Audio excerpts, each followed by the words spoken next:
pessoal, como vai? Tudo bem?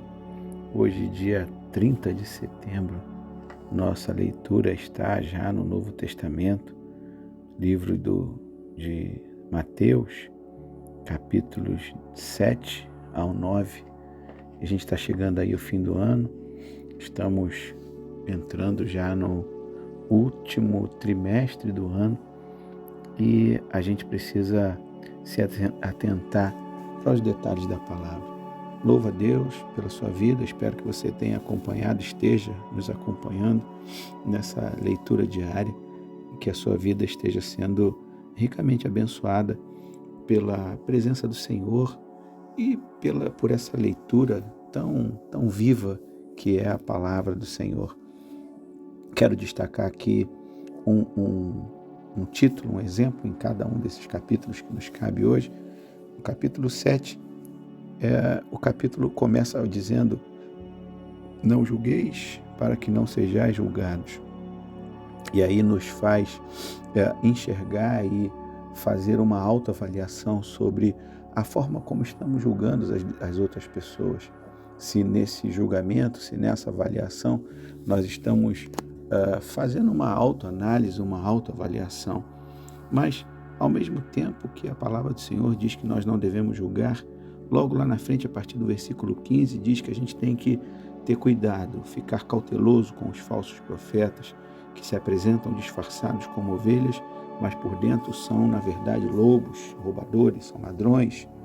E aqui a palavra do Senhor nos fala que a gente deve sim avaliar as determinadas e as situações e se avaliar nos comparando com árvores, dizendo que a árvore se conhece pelo fruto. Não pode uma árvore boa produzir frutos maus, nem uma árvore má produzir frutos bons. Toda árvore que não produz bom fruto é cortada e lançada ao fogo. Assim, pois, pelos frutos os conhecereis. Faz um julgamento a nosso respeito, que nós precisamos ser árvores que deem bons frutos e certamente os nossos frutos nos identificarão. Talvez você não conheça a folha de uma mangueira, mas se eu te mostrar o fruto da mangueira, você vai dizer: isso é uma manga, veio de uma mangueira. Simples assim.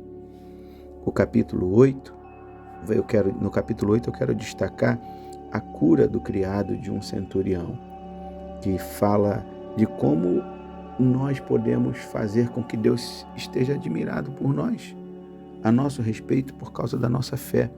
O texto diz: admirou-se Jesus e disse aos que o seguiam: em verdade eu vos afirmo que nem mesmo em Israel achei fé como esta. É importante demais que nós saibamos avaliar e viver e andar e caminhar nesta terra pela fé. A fé é fundamental.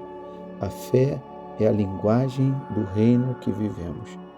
A linguagem do nosso reino, do reino de Deus, não está relacionada com o quanto nós podemos ganhar ou o que nós podemos fazer, mas sim o quanto nós podemos crer que Ele, o Senhor, tem cuidado de nós e em cada luta, em cada prova, em cada dificuldade que vivemos, o Senhor está no controle. Ele nunca perde o controle de absolutamente nada. O capítulo 9, eu quero destacar o versículo 9, quando diz: Jesus partindo Jesus dali, viu um homem chamado Mateus sentado na coletoria e disse-lhe: segue-me. E ele se levantou e o seguiu. Esse é o Mateus, estava na coletoria. Coletar dinheiro, receber impostos dos judeus, era uma tarefa realizada pelos próprios judeus. Para você ter ideia, era algo tão ruim, que os judeus criaram uma nova classe. Existiam os judeus e os gentios, aqueles que criam em Deus e aqueles que não criam em Deus, eram tratados como gentios, as gentes, as pessoas. Mas para você entender como era ruim ser um coletor de impostos, eles criaram uma classe só para esses caras, para dizer quão ruim era fazer parte desse grupo, era fazer parte dessa raça, era ruim demais.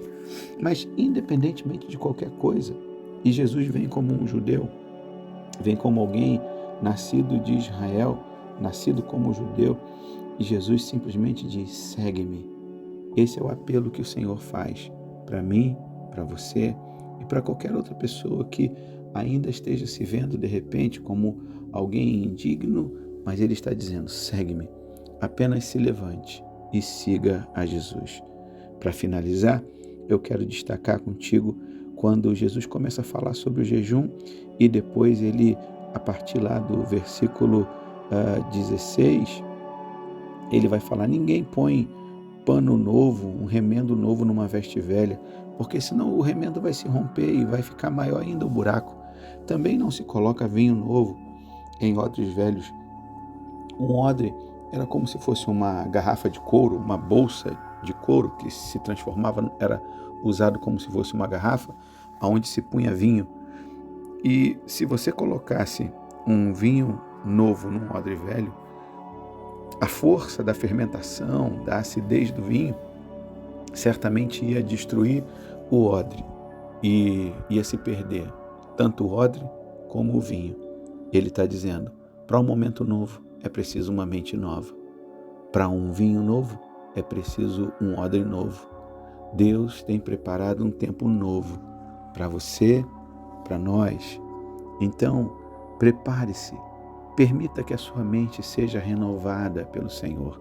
Não tome a forma, não se conforme com as coisas desse mundo, não tome a forma desse mundo, mas permita-se ser renovado como um odre novo, para que o Senhor possa te encher de vinho novo, que é a presença do Senhor, a alegria do Espírito e a presença do Espírito de Deus, para que você não se rompa, não se frustre, mas que você possa transbordar da graça e da presença do Senhor.